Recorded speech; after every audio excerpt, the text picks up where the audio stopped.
Hello, and welcome back to Splatoon single player. Today we will be doing the rest of World 2. So... well, it's not that one. Where are the ones we haven't done? There's one over there.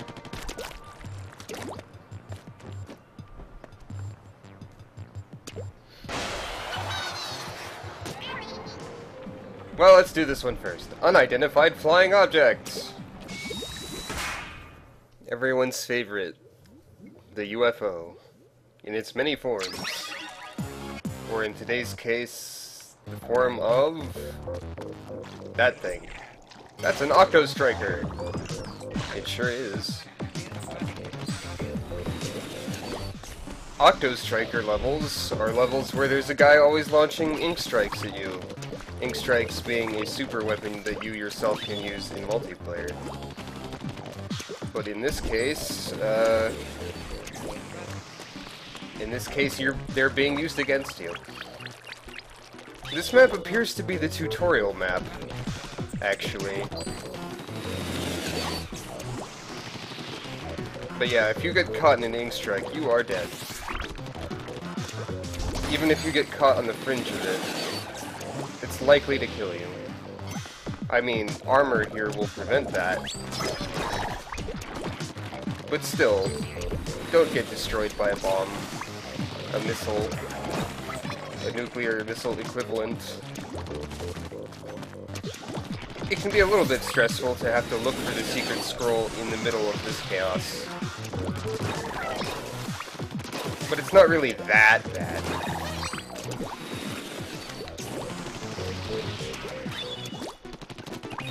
The ink strike. Best known for its common misuse in multiplayer. People sure like aiming the ink strike at the enemy base when they are not there to follow up, which is extremely easy for the enemy to clean. It's free special charge and points for them, I guess. Hey, this is the part in the tutorial where you have to dash jump, except now you don't. The tutorial map here also slightly resembles one of the multiplayer maps called Urchin Underpass, but it isn't. It just resembles it.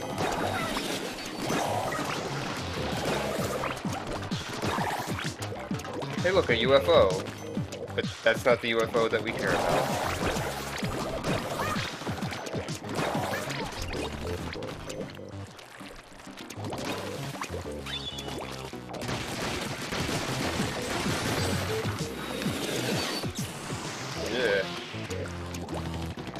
So this part's like, hey look, these squeegees are gonna ruin your day, except you can just sort of climb up the side here.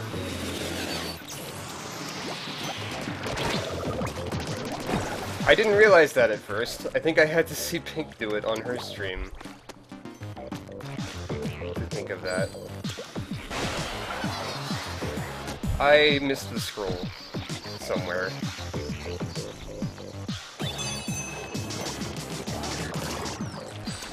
And now we have to do battle with the octostriker itself, which is fairly simple in this first one. They get a little bit faster and more dangerous in later versions of this gimmick. Zapfish ahoy! Man, I'm gonna have to redo the level and find the thing. I forgot where the thing was. Actually, I think I know where it is. I just kind of forgot to look there. Curses, my first video where I will have to do editing. That's why there's a grate there. Sort of. The thing is right there. That took me longer to find than I would like to admit, but I'll do it anyway. Actually, it didn't take me that long. Alright, now that we have that secret scroll, what does it say? I've skipped a few levels. It seems that some Octarians can assume humanoid form. These specimens have superior physical capabilities and are highly aggressive.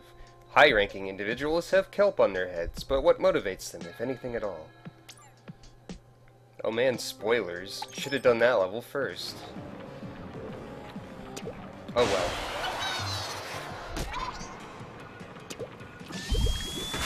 Time for a new platforming gimmick.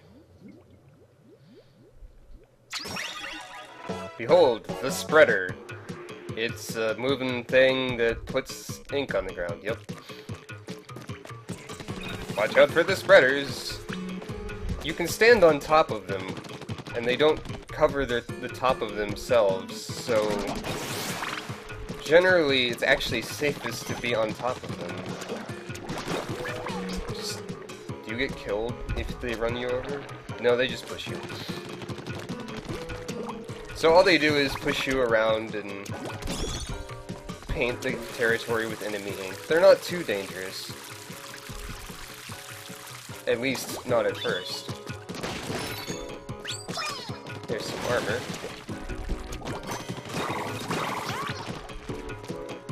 And now, the vertical spreader! It's on a vertical wall. It does the same thing, but it's on a vertical wall. Octarian innovation is a magical thing.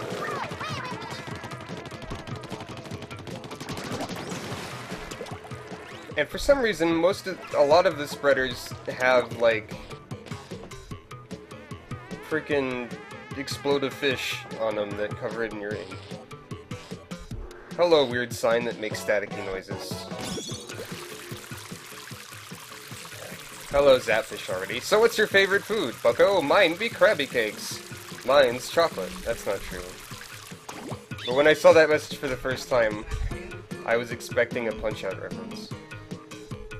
Here you can see that spreaders go underneath the ground sometimes. And since you can ride them, well...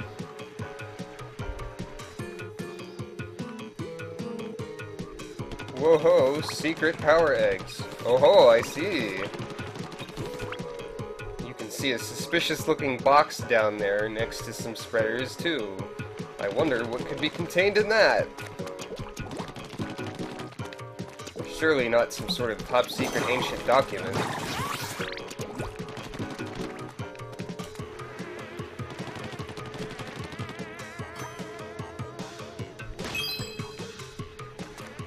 Yep. Now let's wait for the next one for extra safety. You can see all the wiggly brush fibers on the end of them.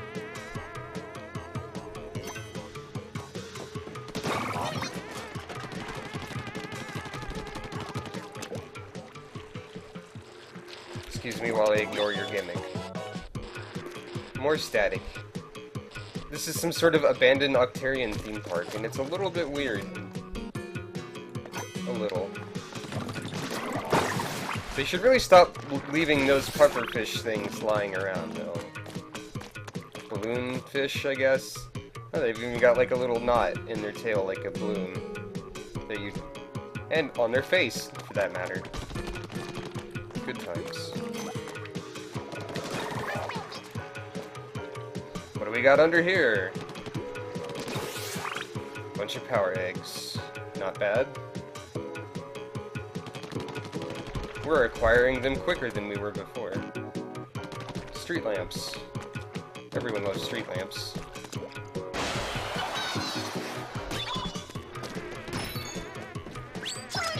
This is the first time we've had a second layer of armor. You get a big fishing pole or antenna or something strapped to your head. Who knows why?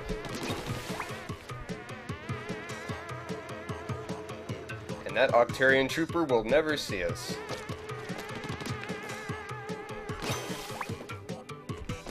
Because they are good at their job.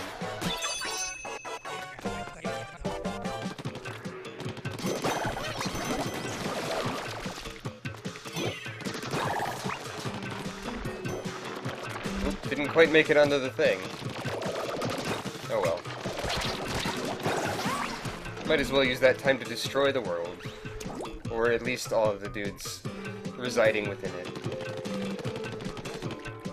And there's the Zapfish. Easy peasy.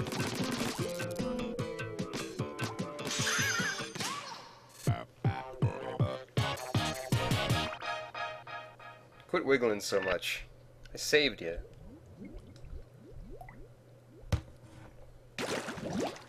Today's secret knowledge is... the ink sprayed during a turf war vanishes almost immediately after the battle ends. How environmentally friendly and incredibly convenient. I love that they decide to explain that. And also, this secret scroll is a little infographic of all the different ink color pairings that you can encounter in multiplayer. I think some of the light blues are my favorites. Actually, the dark blue's really nice too.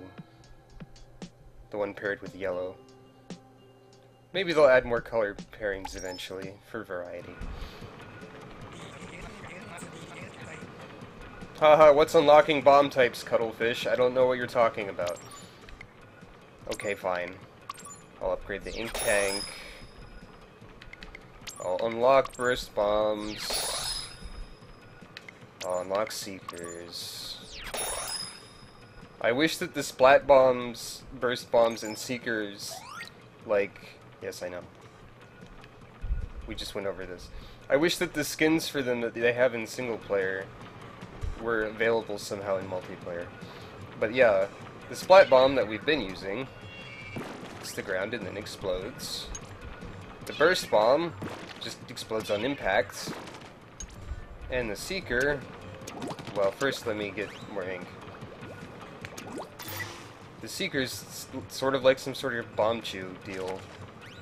It does that. It follows a path and then eventually blows up. It can't go up walls, it just goes along the ground. If it hits a slope or something, it'll explode. Okay, so it can go up slopes, but just like it can't go up vertical walls, basically. Like that. But as I said before, in single player, I mostly just use the burst bombs and the gun. Maybe I'm just bad at creativity. But hey, octoling. And there was that scroll that said they assume humanoid form. Also, this is the Kelp Dome. This is exactly one of the multiplayer maps. I mean, like, in single player, it's not exactly the same. There are some differences in the paths, and there's, of course, collectibles and stuff littered around. But Kelp Dome is one of the multiplayer maps, and it's more or less this. Zapfish is back there. We've got company, bucko. Octolings ahead. Giggle. These scallywags can turn into octopuses and swim in ink too. Yep, they are basically us, except octopi. I kind of wish you could play as them because I really like their design. And I know that you can hack into the game files and sort of play as one, but I don't think that really counts. So, the octoling levels, in general, are wide-open multiplayer map exploration kind of deals. Like, you can very easily skip, like, most of this. But, of course, we have to find the secret scroll somewhere. So... gotta look around. The big gimmick with Kelp Dome in multiplayer is, well, Cuttlefish, that's what you do in this game all the time. The big gimmick in Kelp Dome's, like, in multiplayer terms, is all these gratings that basically go everywhere. I mean, you can't swim around on the gratings, because you just go through them. And you can't ink them, but you can ink through them, obviously. So, that's a big part of all the strategy and whatnot that happens. Oh, well, there's the scroll. That was easy. The octolings sort of try to imitate, like, an AI version of multiplayer opponents. But, in this case, they're definitely not as effective. They can still take you by surprise with all their bombs and shooting and jumping around and whatnot. But it's very easy to get to the Zapfish in all the octoling levels most of the time.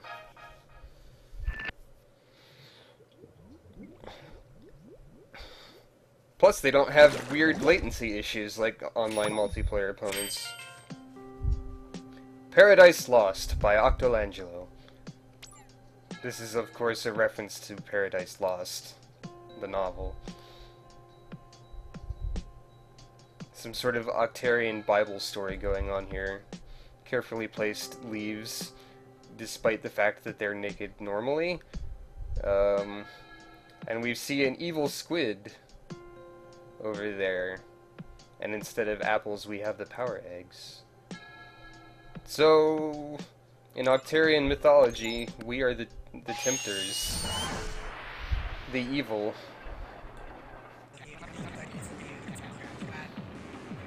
Yeah, head to the boss kettle.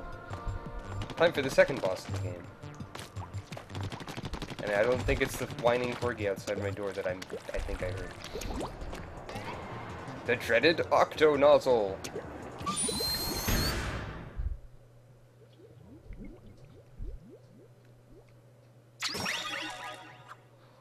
Again, we have another Nintendo boss fight. And by that I mean, the power of 3 will defeat him.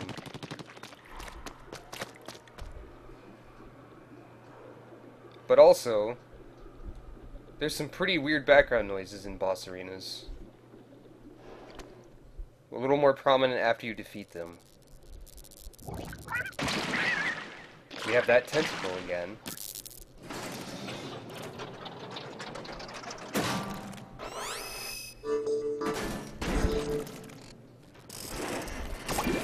And once more it has tiny feet for some reason.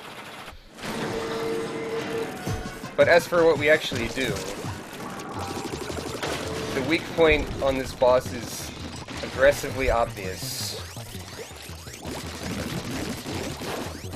Just gotta shoot little spots that poke out of its body.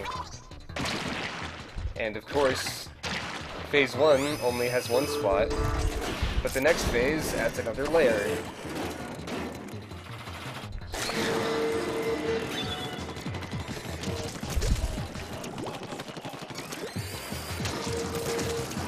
The main thing you have to do is not get complacent and just try to attack it head on all the time.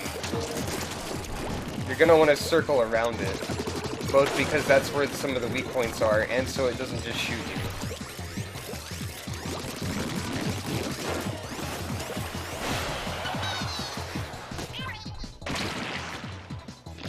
And of course, phase 3 is not actually 3 segments, of course, but just more things to shoot. And it shoots more things itself.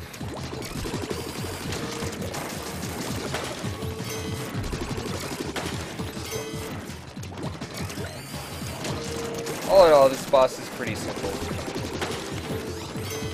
Maybe even less dangerous than the first one, because the first one fakes you out in his last phase. And that can catch you off guard. But this guy just sort of shoots things from one angle.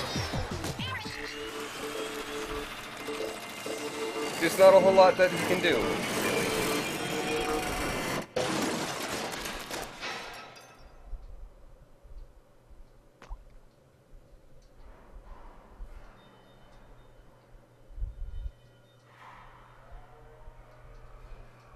Weird mechanical and groaning sounds after a boss fight.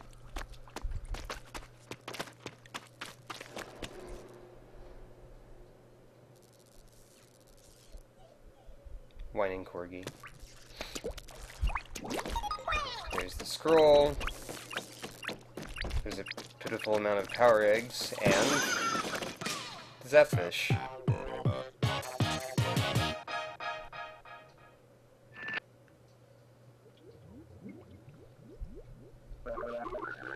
Scritchy scratch.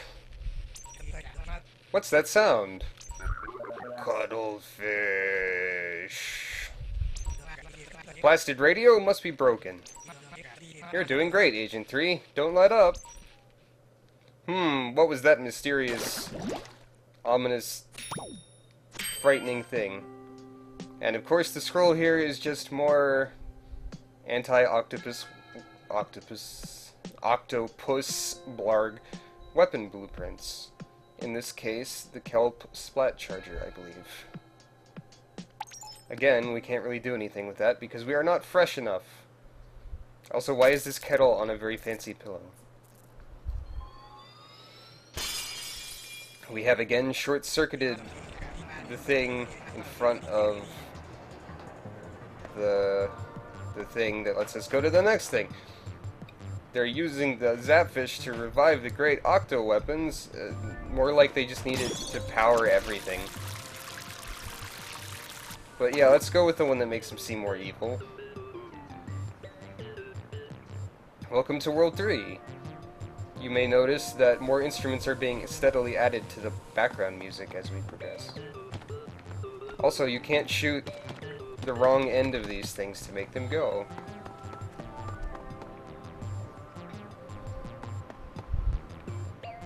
What the heck is this supposed to be? Anyway, I think we'll actually save discovering the World 3 levels for next time. Because this has gone on for a little long, and also I need to deal with some corgis.